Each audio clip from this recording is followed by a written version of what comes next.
Bonjour à tous, c'est Léa. J'espère que vous allez bien par la grâce de Dieu et que vous avez passé une très bonne semaine entre les mains du Seigneur. J'espère que vous avez pu visionner notre émission de la fois passée dont le thème était « Avec qui tu embarques ?» Je vous conseille vraiment d'aller voir cette émission, surtout en ce début d'année. Il est très important. Et je ne veux pas vous spoiler, au cas où si vous n'avez pas encore regardé. D'ailleurs, je vous invite à aller le voir.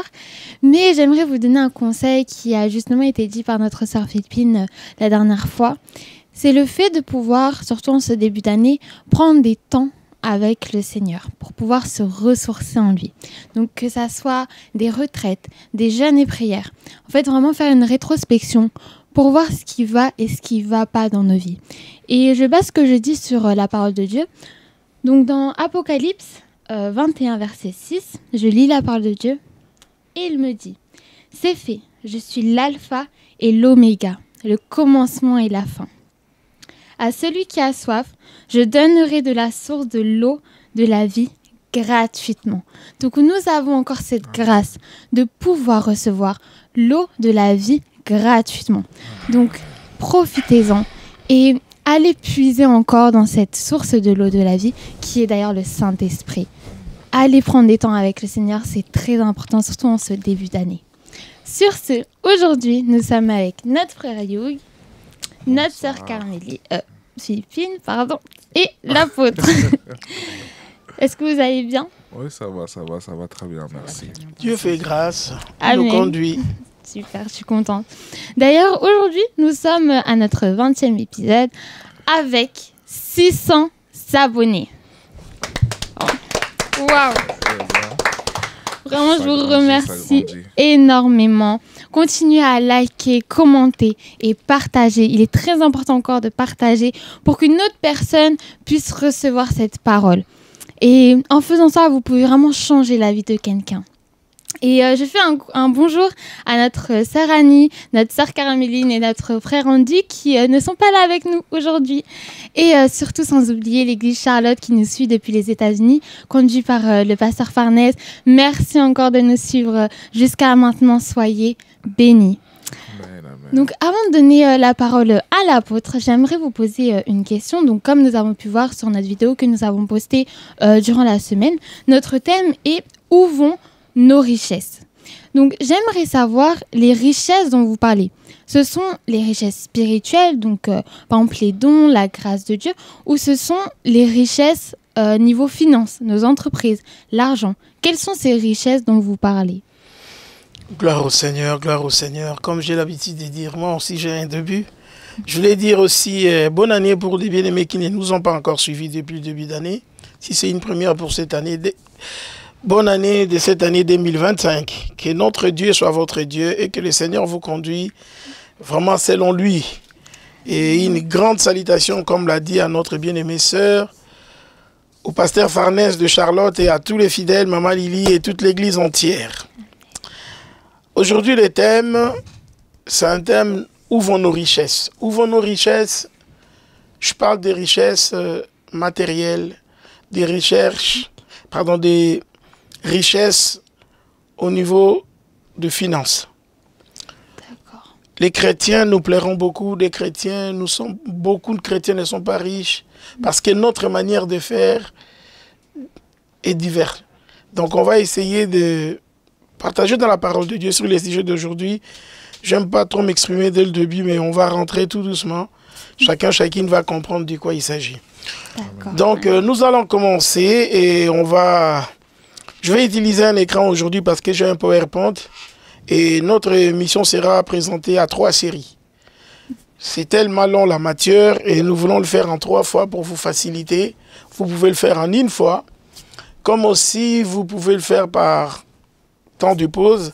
Mais je souhaiterais, si c'est un week-end, vous êtes chez vous, suivez-les, ça vous aidera beaucoup. Alors, j'ai un sous-thème que j'aimerais développer sur où vont nos richesses. Notre sous-thème sera l'or éprouvé par le feu. L'or éprouvé par les feux.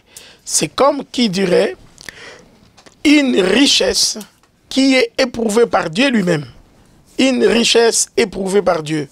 Je vais le prendre dans le livre de Apocalypse, au chapitre 3, Le verset précisément, c'est le verset 18.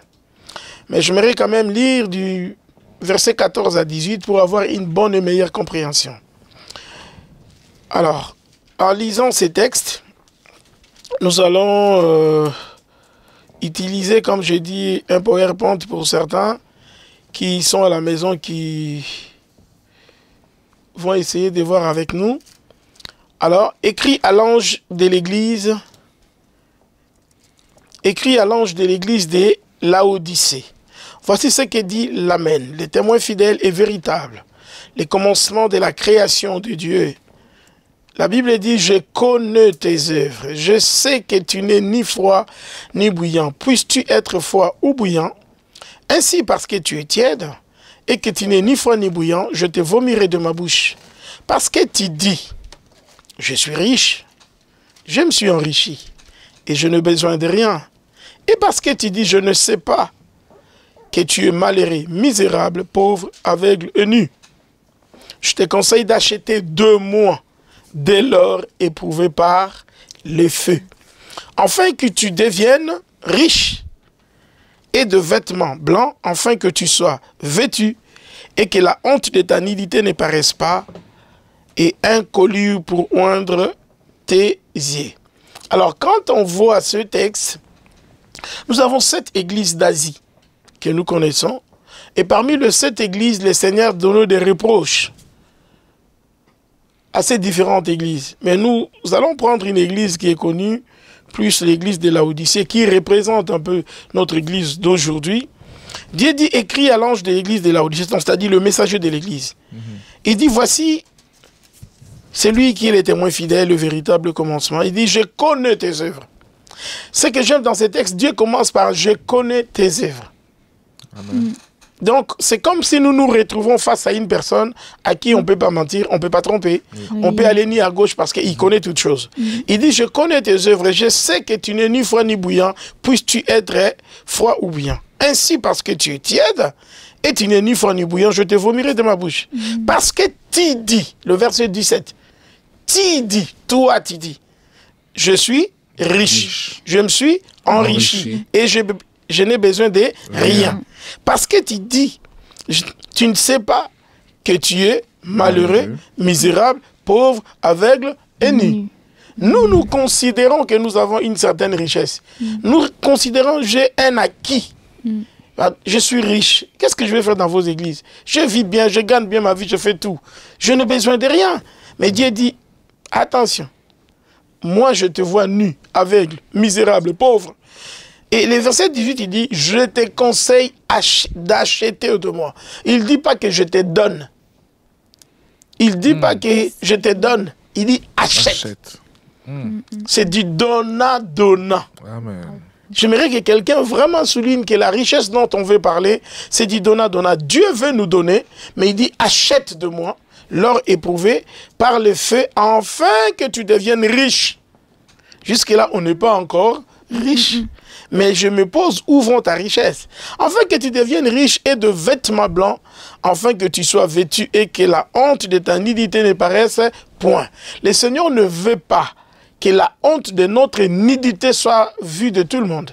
Parce que ça sera vu comme tout le monde. Moi, je fantasme sur moi, je dis tout ce que je veux, mais celui qui est à la commande de toutes choses, il nous regarde et dit, tu es aveugle, tu es pauvre, tu es misérable. Je te conseille, achète de moi. Il y a des gens qui gagnent bien leur vie, qui se considèrent à 2500, 3000 euros. Ils disent, ben, moi je gagne bien ma vie, je suis cadre. Je vois pas. Où vont tes richesses? Amen. Amen. Amen. Alors, je vais essayer. La vraie richesse, nous l'avons qu'auprès de Dieu. Amen. Et Dieu dit, achète de moi l'or éprouvé par le feu. L'or éprouvé est différent de l'or brut. Quand on te présente un lingot d'or, c'est déjà éprouvé. Dieu dit l'or qui est déjà éprouvé par le feu, si tu l'achètes chez moi, je te le donne, tu deviendras riche pour toujours. C'est pour ça que je te dis, achète de moi l'or éprouvé par le feu. Et maintenant, nous allons essayer de travailler un tout petit peu. Nous allons prendre quelques séries de textes que nous allons partager, nous tous, à qui je vais attribuer à notre sœur Philippine, Luc chapitre 6, verset 38, Je vais attribuer à notre frère Hugh, Joël chapitre 1, verset 4. Et j'attribuerai à Léa, Joël chapitre 1, verset 7. Je ne vous demande pas de faire la lecture, je vais les lire pour gagner du temps. Mais on va travailler dans 3 séries de passages. Luc 6, 38, c'est pour la sœur Philippine. Joël 1, 4, c'est pour le frère Hugh. Et puis, Joël 1, 7, c'est pour la sœur Léa. Et vous allez garder ça jusqu'à la fin. Parce qu'on posera beaucoup de questions.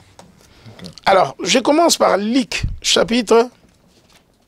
Alors, vous avez quelles sont les versions? Semeur et puis Louis II. Louis II. Louis II, donc on n'a pas besoin d'utiliser d'autres versions. Alors, écoutez ce que dit la Bible. Donnez et il vous sera donné. Est-ce que vous êtes avec moi? La Bible dit donnez et il vous sera donné. On versera dans votre sein une bonne mesure, serrée, secouée et qui déborde. Léa, tu peux lire dans ton... Tu peux lire sur ta Bible. Hein? Tu auras besoin de l'écran plus tard. Ça, c'est le passage de la sœur Philippine. La Bible dit donnez, il vous sera donné. Je viens de dire tout à l'heure, Dieu dit quoi? Achète de moi de l'or éprouvé par. J'ai dit, c'est dit donnant. Dieu dit donnez, il vous sera donné. Mais écoute, on versera dans votre sein une bonne mesure. Deuxième, c'est serré. Troisième, c'est secoué. Et quatrième, c'est qui déborde. Car on vous mesurera avec la mesure dont vous serez servi. Je ne sais pas si quelqu'un essaye de comprendre quelque chose. Dieu dit, donnez, il vous sera donné. Mais ce n'est pas moi qui donne en premier, on dirait. Le Seigneur dit, toi, tu me donnes, et moi, je te donnerai. Mais quand moi, je te donnerai, je me servirai de la mesure que toi, tu t'es servi. Je ne sais pas si quelqu'un comprend. Il dit, donnez, il vous sera donné. Et on versera dans votre sein quand vous donnera. Donc, si je donne peu, je reçois peu. Ah, je vous laisse découvrir. Il dit, donnez. Et il vous sera donné. Après, Dieu dit, on versera dans votre sein. Il y a 4 niveaux qu'on va verser. Il dit, bonne mesure, serré, secoué et qui déborde. Après, à la fin, il finit. Mais, quand on vous mesurera dans la mesure dont vous avez été servi. Sœur Philippine a compris sa part. Bon, on va maintenant lire le frère Hugh. Nous sommes dans le livre de Joël, chapitre 1, verset 4. Alors, ce qu'a laissé le gazam, la sauterelle l'a dévoré. Ce qu'a laissé la sauterelle, pardon, ce qu'a laissé le gazam, la sauterelle l'a dévoré. Ce qu'a laissé la sauterelle, qu'est-ce que je dis, pardon, je reprends. Ce qu'a laissé le gazam, la sauterelle l'a dévoré. Ce qu'a laissé la sauterelle, les gélèques l'a dévoré. Et ce qu'a laissé les gélèques, les asiles l'a dévoré. Est-ce que quelqu'un comprend ça? Amen. Nous sommes 4. Ce qu'a laissé les gazam, la sauterelle l'a dévoré.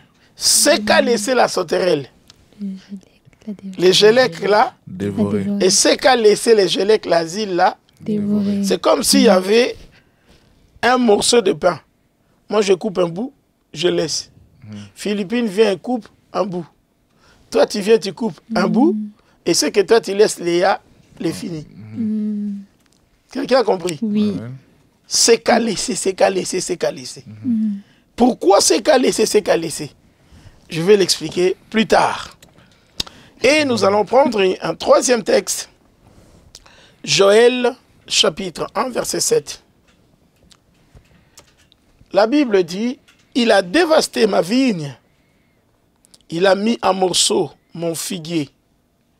Il a dépouillé, abattu les rameaux de la vigne en blanchi.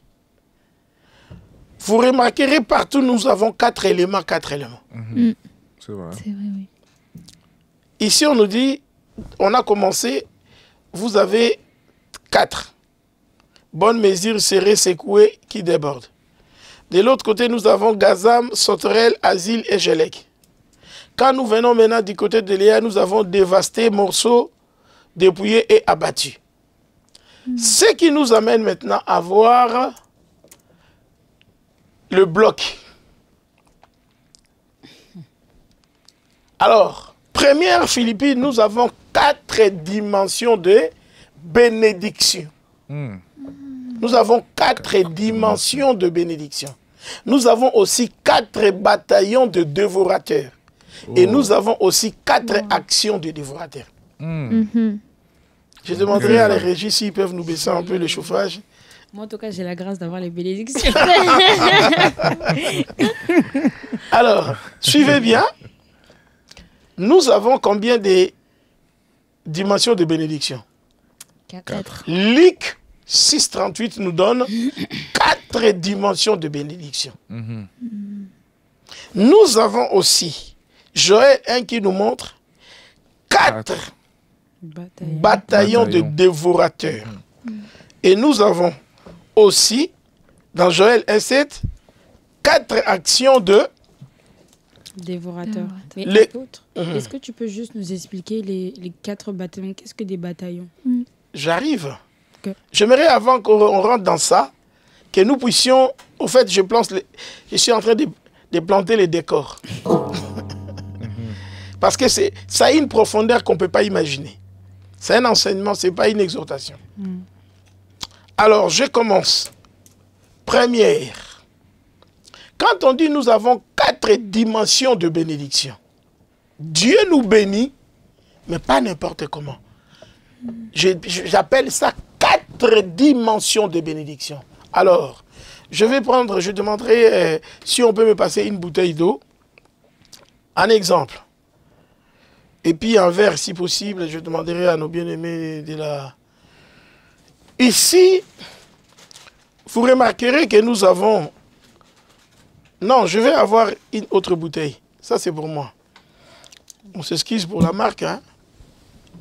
Ici, je n'avais pas prévu certaines choses, mais bon, c'est pas trop grave.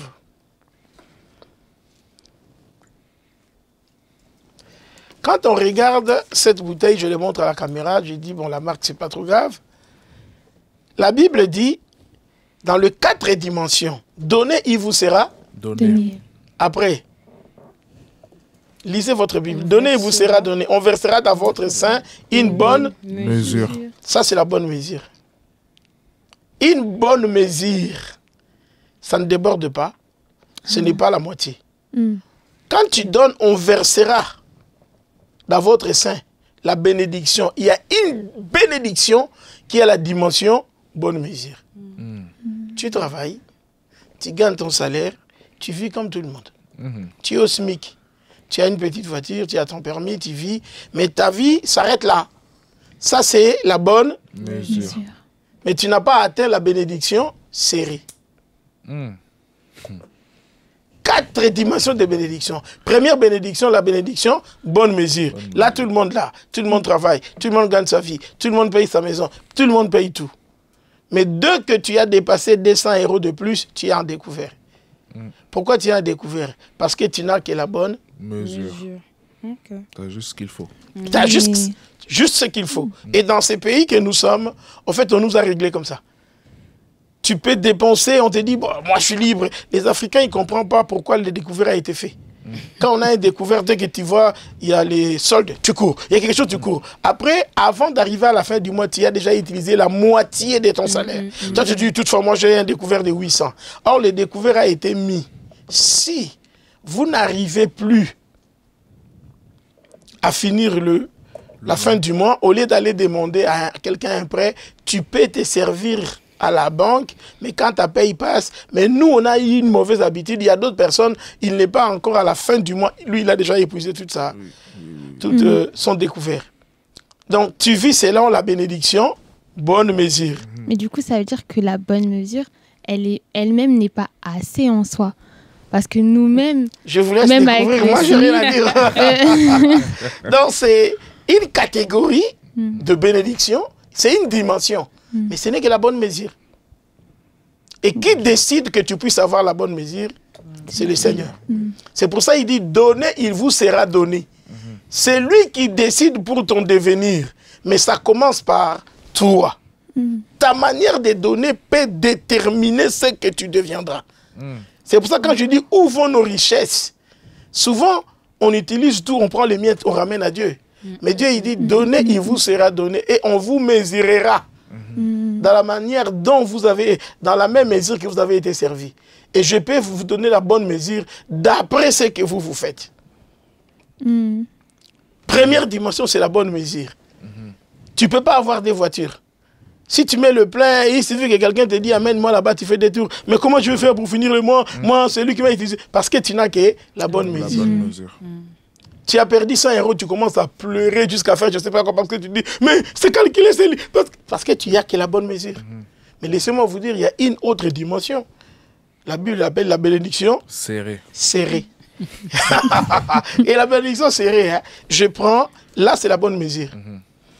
Alors, si je prends cette eau, je remets ici, parce que je prends ça l'exemple de la vase. Là, il est presque à la moitié. Ça, c'est la bénédiction serrée. C'est comme si j'ai un sac que je suis en train de remplir. Et que j'ai là, et je mets, ça va remplir, mais je serre un peu. Ça s'appelle la bénédiction serrée. Et la dimension de la bénédiction serrée, je peux perdre 100 €, je ne pleure pas, parce que je dépasse, j'ai un... je ne sais pas si quelqu'un comprend. Dans la bénédiction serrée, c'est une bénédiction, je peux perdre 100 €, je ne pleure pas. Je peux avoir 200 de découverts, je ne pleure pas trop. Quelqu'un peut me voler mon portable. Je pleure aujourd'hui, demain je vais appeler mon opérateur, je prends un autre. Soit même à crédit, mais j'ai le moyen de le payer. Parce que j'ai la bénédiction serrée. Ce n'est pas la bonne mesure. Je peux prêter à celui qui a la bonne mesure. Je ne sais pas si quelqu'un comprend. Quand tu viens me voir, papa, non, je peux te prêter, tu peux me trouver 200 €. Je ne veux pas non plus aller puiser dans mon réserve. Je ne veux pas non plus le prendre dans les découvertes. Mais dans ce que je gagne, je suis à mesure de régler mes problèmes, mes besoins et te prêter des 100. Parce que moi j'ai la bénédiction serrée. Est-ce que vous voyez la différence, la différence entre serré et bonne mesure? Oui. Et maintenant, nous avons la troisième bénédiction, une dimension qu'on a, la bénédiction secouée. La bénédiction secouée, ici, j'ai mis, je vais essayer de prendre l'exemple là parce que, excusez-moi, c'était pas prévu, je n'ai pas prévu. Ça, c'est la bénédiction serrée. Dans la boîte, là, nous mettons, il n'y a plus de place. Vous voyez ce papier mouchoir là, il est tellement plein. J'appuie, il ne descend pas. Maintenant, je fais comme ça.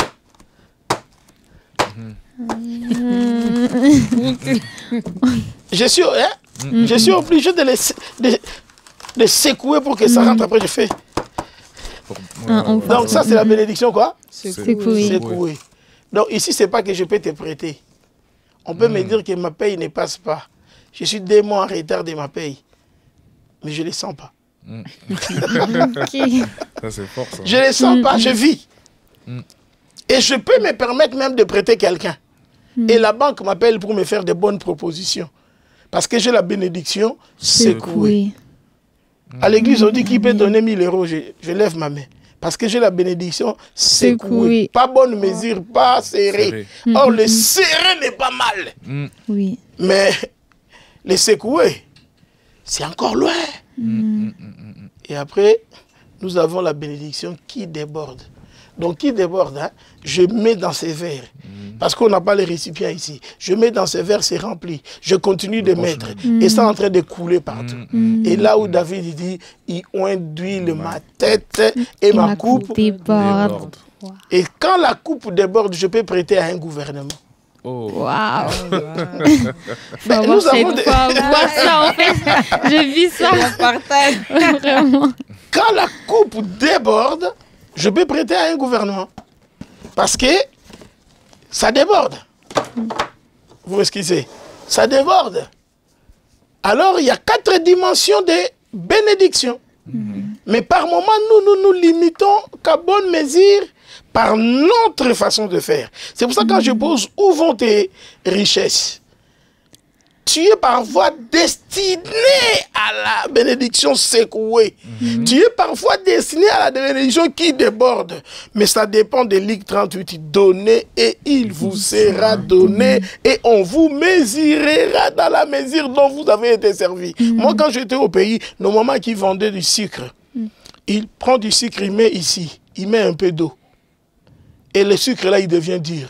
Quand toi, tu vas acheter du sucre, il remplit. Tu vois vraiment qu'il remplit de nom. Quand il remplit là, la dernière, il prend encore, il dépose là. Il laisse. Tu vois, c'est rempli. Or, il y a une couche en bas qui est devenue comme la glace. Donc, qui fait te perdre quelque chose. Quand on allait acheter les carburants, les pompistes, par un moment, il appuyait. Il reste appuyé, il y a l'air qui passe, mais ça compte. Et au lieu de 10 litres, il te met 8 litres. Et toi, tu ne sais pas que tu as perdu des litres. Donc, tous les systèmes que nous, on essaie de faire, on pense que Dieu ne nous voit pas. Il dit, ne vous inquiétez pas, je vais vous mesurer que dans la mesure dont vous avez été servi.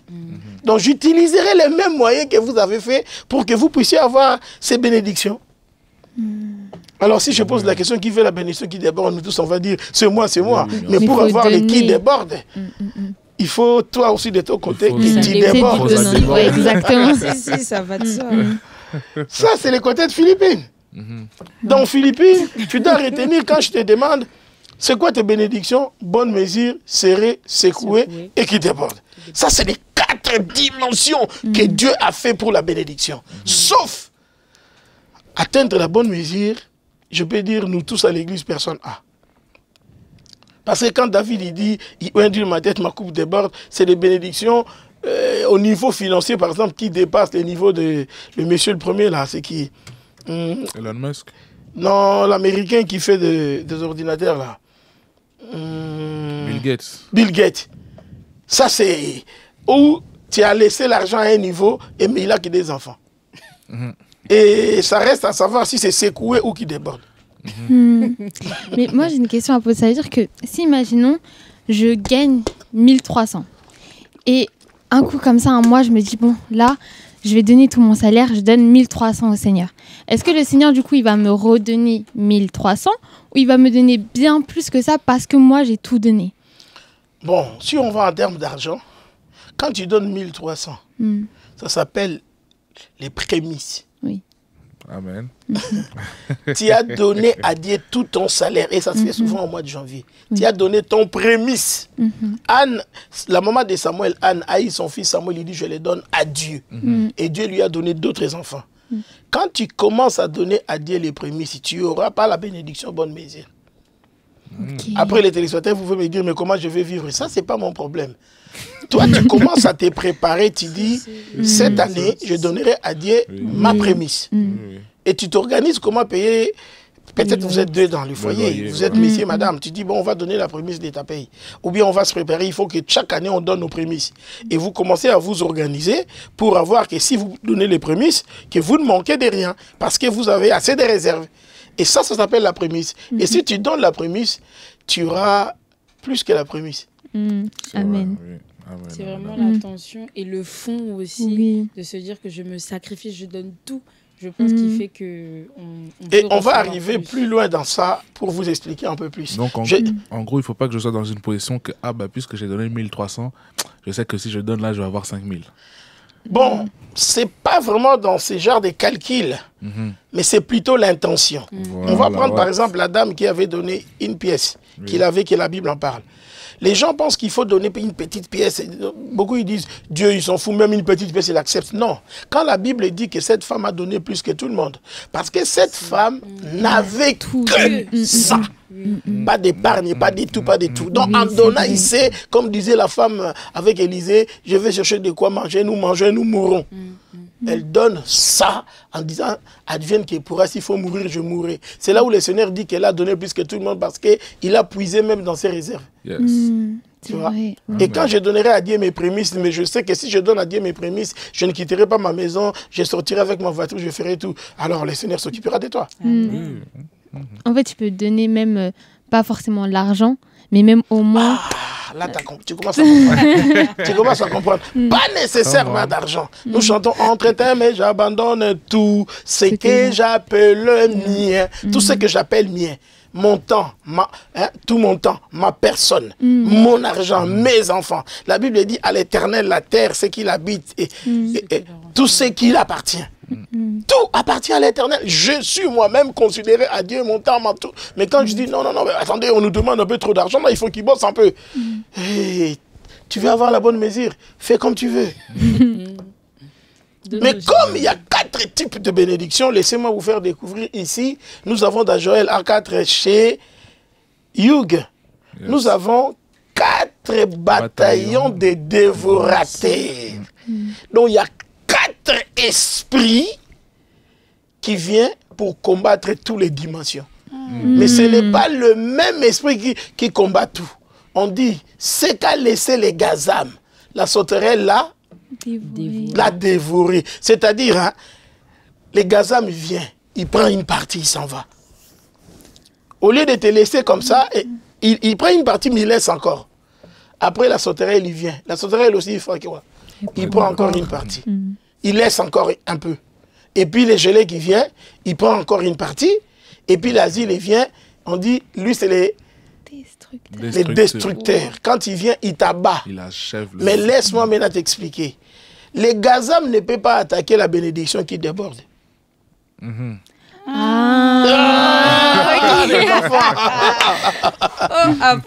le problème qui est là, la bonne mesure est qu'attaquée par les gazam. On les appelle des coupeurs.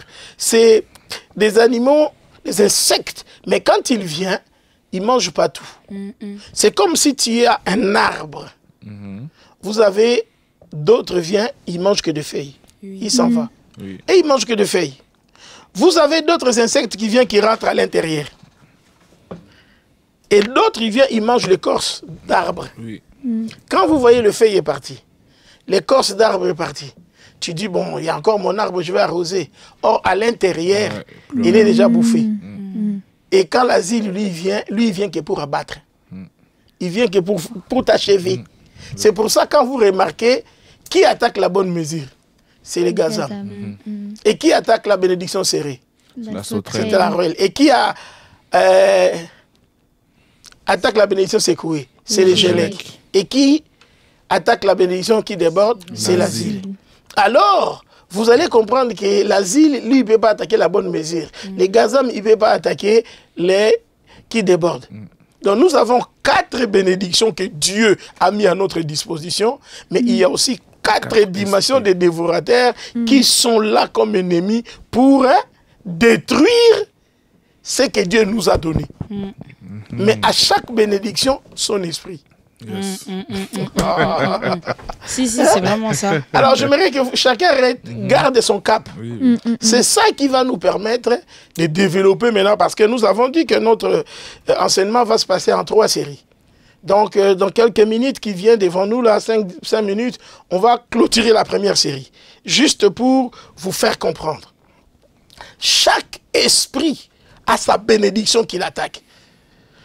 Donc, il faut savoir, quand tu arrives à la bénédiction secouée, tu as aussi un esprit qui est là, qui vient.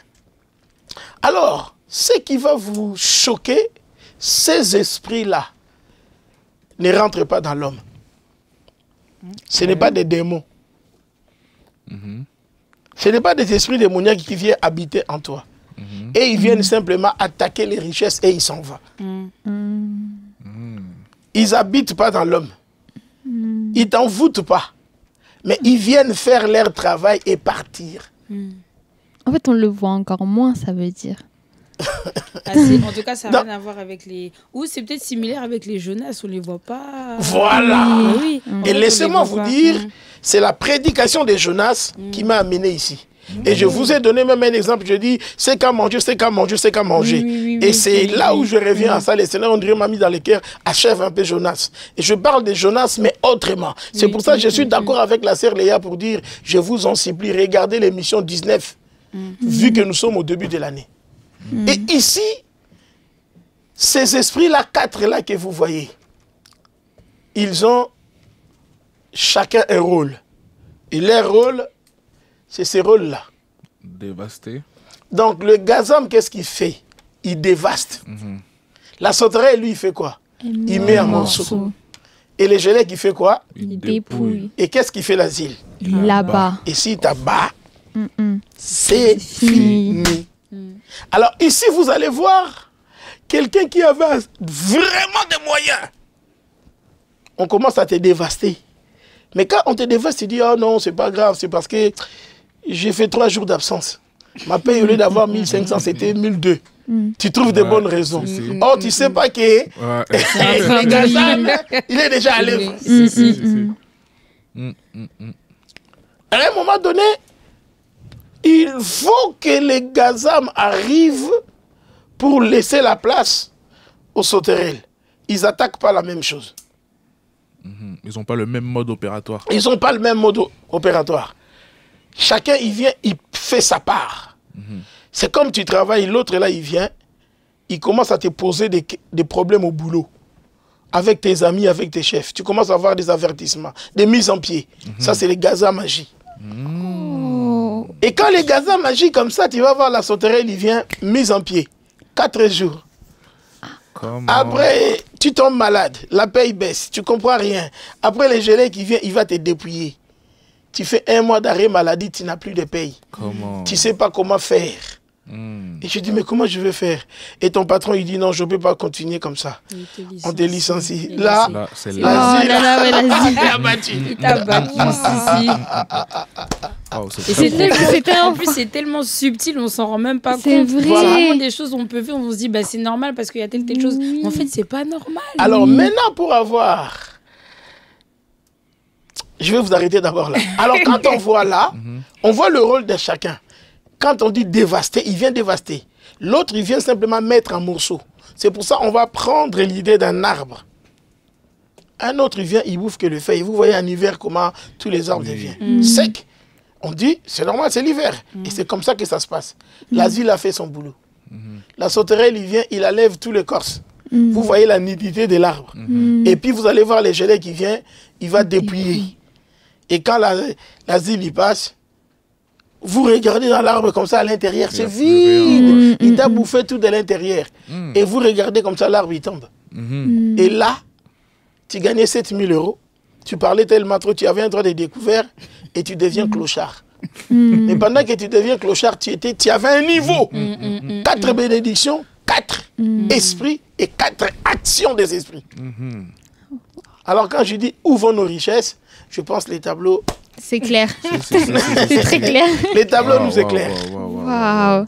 Mais c'est fort parce que, en plus, bah, quand je reviens sur tout ce qui est mis à pied, tout ça au travail, quand il se passe ça dans nos vies, on a l'impression que c'est nous le souci, en fait. C'est nous le problème. On se dit, oui, mais moi, c'est moi qui a fait une erreur au travail. Alors qu'en fait, c'est eux qui viennent détruire notre vie. Et c'est comme ça, en fait, qu'ils viennent subtilement. C'est parce que pour nous, c'est normal. C'est nous qui avons fait cette erreur. Alors que non, c'est eux qui sont venus nous détruire, en fait. Ils sont venus vous détruire parce qu'il y a une porte. Quelle est la porte? Vous avez des bénédictions, vous avez des esprits. Si tu n'obéis pas, et ils attaquent. Et ces esprits-là n'ont réussi que l'ordre. Toi, tu es là. S'il obéit, tu le laisses. S'il obéit pas, paf. Et à chacun son niveau. Et à chacun son rôle.